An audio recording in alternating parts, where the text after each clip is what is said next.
Hello everyone, welcome back to our channel travel with Jagadish. ఈరోజు అయితే మనం వారణాసి నుంచి అయోధ్య అయితే వెళ్తున్నాం. వారణాసిలో మొత్తం కంప్లీట్ చేసుకొని వారణాసి అయితే రూమ్ అయితే ఇప్పుడే చెక్అవుట్ చేసాం.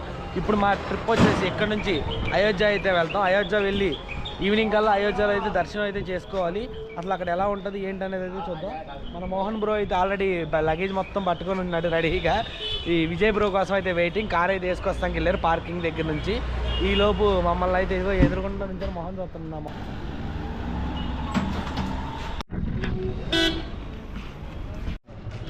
అదే ఈ బిల్డింగ్ మీరు సరిగ్గా గమనించారా?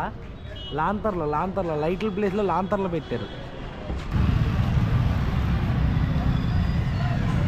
పొలాలు కూడా తెచ్చేసుకుంటున్నారు వాళ్ళే, ఇక్కడ రేట్ ఎక్కువ అయిద్దని కదా. అవును, ఆలూరు నుంచే తెచ్చేసుకుంటున్నారు ఏకంగా.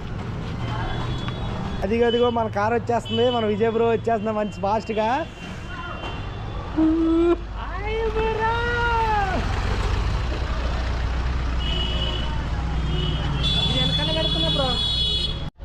లగేజ్ మొత్తం అయితే సర్దేశాం, ఇంకా కారులోకి అయితే వచ్చాం. ఈ కార్ పార్కింగ్కి ఎంత తీసుకున్నారన్న? కార్ పార్కింగ్కి 500. రోజుకి 200 అన్నాడు. రోజుకు 200 అన్నాడు, కానీ 500 తీసుకున్నాడు. అదేంటన్నా రోజు 200? 2 రోజులేగా మనం పెట్టిన రోజులే, కానీ 100 ఏంటన్నారు అన్నాడు. సర్లే ఫోన్లే అని చెప్పి ఇచ్చాను నేను. ఇంకా అవునా? ఓకే, 500 తీసుకున్నాడంట. కారు అదేంటి అక్కడ ఎక్కువ ఇవి ఉంటాయంట, పిల్లులు ఎలకలు కుక్కలు చికా చేస్తాయి అంట. ఓకే, నైట్ కూడా నేనే ఇక్కడ ఉండి చూస్తా ఉంటాను అని అనేసరికి సర్లే అని ఇచ్చా. ఎప్పుడు రాంగా ఎప్పుడు అవసరం వస్తాం అట్లా. పోనీ 100 రూపాయలదే ఉంది. అది ఇప్పుడైతే మనం అయోధ్య అయితే వెళ్తున్నాం. అయోధ్య కాశీలో నుంచి బయటకు రావడానికి మాకు చాలా టైం పట్టేటట్టుంది. ఫుల్ ట్రాఫిక్ జామ్ అనమాట. మనిషి కూడా కదలలేనంత ట్రాఫిక్. నడుచుకుంటూ వెళ్ళే వాళ్ళకి కూడా లేట్ అవుతుంది ఇక్కడ.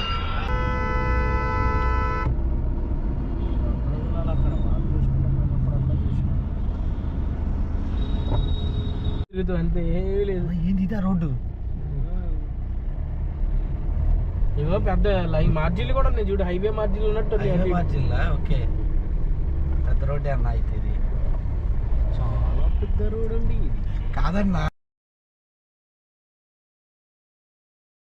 హైవేలో వెళ్తా అయితే ఫుడ్కి అయితే ఆగామన్నమాట. పెద్ద డాబాలు అయితే ఏం కనిపించలేదు ప్రస్తుతానికి.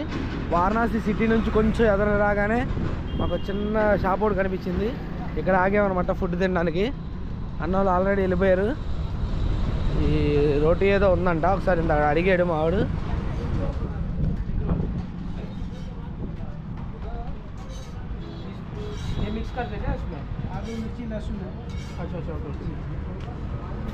అది ఎగ్ రోల్స్ చేస్తారంట ఇక్కడ. మనమైతే ఫ్రైడ్ రైస్ చెప్పాము, ఎట్లా ఉంటుందో ఎట్లా చూద్దాం. Okay, egg rolls fried rice ఉందంట అయితే ఇక్కడ తిన్నాం. పిచ్చ గొడ్డలతో దొరుకుతున్నాడు. సర్లే ఏదో ఒకటి. కానీ మాకు ఇప్పుడైతే ఫుడ్ అయితే దొరకట్లేదు అక్కడ కూడా. ఇంకా ఎదరికి వెళ్ళే ఓపిక కూడా లేదు, ఆకలేస్తుంది. ఇప్పటికే 1 అయిపోయింది టైం.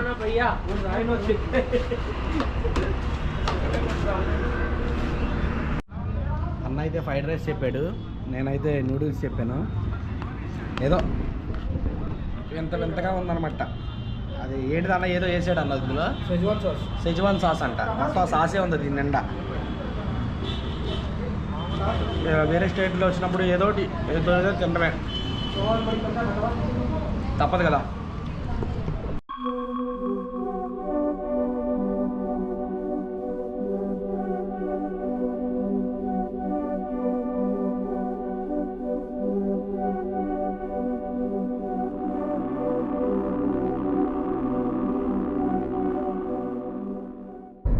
టైం అయితే 6 అయిందనమాట. ఇప్పుడు ప్రజెంట్ ఇంకా దగ్గరలో అయితే ఉన్నాం. ఇప్పుడే మన వీడియో అయితే ఒకటి అప్లోడ్ చేశాను. అదైతే నన్ను యూట్యూబ్ దంతం చేస్తుంది అబ్బా. అరే అమ్మ, ఈ పాట ఇప్పటికి 2-3 సార్లు కమ్యూనిటీ స్ట్రైక్ ఆ స్ట్రైక్ ఈ స్ట్రైక్ అని వేసింది. ఘాట్ల గురించి చెప్పాను, బాడీస్ని కాల్చుతుంటే చూపించాను. దానికి ఎందుకు కమ్యూనిటీ స్ట్రైక్ పడుతుందో బుర్ర పని చేయట్లా, చెక్కింది. చాలా వీడియోస్ కూడా మిస్ అయ్యాను. వాళ్ళలో పడి వీడియో తీయడం మర్చిపోయా. ఒకళ్ళు ఇస్తే సరిపోద్దు కన్నా. నా బ్యాగ్ కూడా అన్నే మోస్తున్నాడు బాబు. ఏం లేదు బ్రో, మనోడు కూడా వెనకాల మోస్తున్నాడు. ఆగండి చూపెడతా. ఇక్కడ బ్రో, ఇదేంది బ్రో? ఇది బ్యాగ్ కాదు, ఇదేంది బ్రో? ఇది ఒక డైలాగ్ వేసుకోండి. ఏందా ఇది? ఏందన్న అలా డల్గా ఉన్నావు? నేనా నన్ను అడుగుతున్నావా బ్రో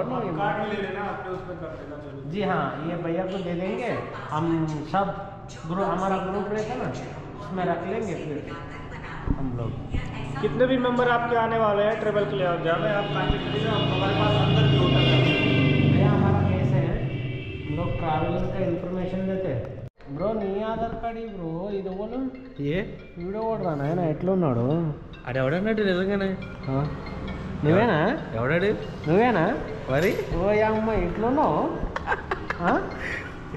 ఎట్లున్నావు బ్రో మంచిగా లేనా మంచిగా హీరో బొరం బొరా ఉంటుంది అందరి మోడల్ లాగా అది మోడలా ఠీక్ ఠీక్ ఠీక్ ప్రజెంట్ అయితే అయోధ్య దగ్గర అయితే ఉన్నాం. అయోధ్య దగ్గర ఇదిగోండి మా హోటల్ అయితే తీసుకున్నాం. ఇక్కడైతే కార్ అయితే పార్క్ చేస్తాం.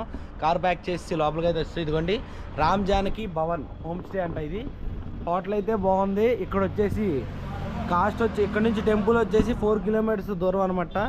అయితే మనకి ఇక్కడ వీళ్ళైతే అరేంజ్ చేస్తా అని చెప్పి అన్నారు. వాళ్ళు మాట్లాడి ఒకసారి వాళ్ళు క్లియర్గా చెప్తారు. చూడండి భయ్యా రూమ్ కా కిतना ప్రైస్ 2000 కभी भी ప్రస్తుతానికి అయితే మనకైతే 1500 ఇచ్చారు. ఏ నార్మల్ एसी में आप जाएंगे तो फिर 3000 ఏసీ కైపు ఏసీ బోత్ ఆల్రెడీ తండ అయినా ఇక్కడైతే బాగా చల్లగా ఉంటుంది. ఏసీతో అయితే పెద్దగా పని ఉండదు. ఇప్పుడు నార్మల్ డేస్లో అయితే కనుక తక్కువగా ఇస్తారు. మనకైతే 1500 ఇచ్చారు. ప్రస్తుతానికి అయితే స్టెప్స్ ఎక్కుతున్నాం. హయాసం వస్తుంది లైట్గా. రూమ్లోకి వెళ్ళి రూమ్ అయితే చూపిస్తాను రండి.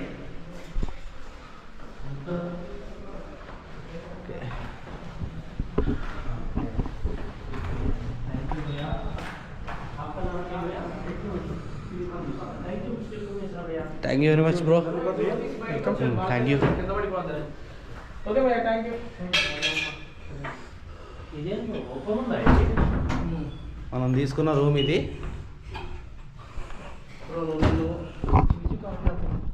ఇక్కడ నుంచి టెంపుల్ వచ్చేసి 4 కిలోమీటర్స్ అనమాట. ఈ 4 కిలోమీటర్స్లో మనం టూరింగ్ కావాలన్నా లేకపోతే వెహికల్స్ కావాలన్నా అలాంటివి ఏమైనా ఉన్నా సరే వెళ్ళే ప్రొవైడ్ చేస్తున్నారు. యాక్చువల్గా మేము గుడి దాకా అయితే మా వెహికల్ని అయితే వేసుకెళ్ళట్లేదు. ఎందుకంటే ఫుల్ క్రౌడ్ ఉంటున్నారు అనమాట. మళ్ళీ ట్రాఫిక్లో మా వెహికల్ ఇరుక్కుపోయి లేట్ అవ్వడం మాకు ఇష్టం లేదు. అందుకే మేము కొంచెం 4 కిలోమీటర్స్ యువతలే ఒక రూమ్ అయితే తీసుకున్నాం. ఈ రూమ్ కాడ నుంచి మేము వేరే అవుటర్ వెహికల్స్ అయితే మాట్లాడుకొని ఇక్కడ నుంచి అయితే వెళ్ళి రేపు మొత్తం అంతా చూసుకొని అంతా షూట్ చేసుకొని అయితే వస్తాను.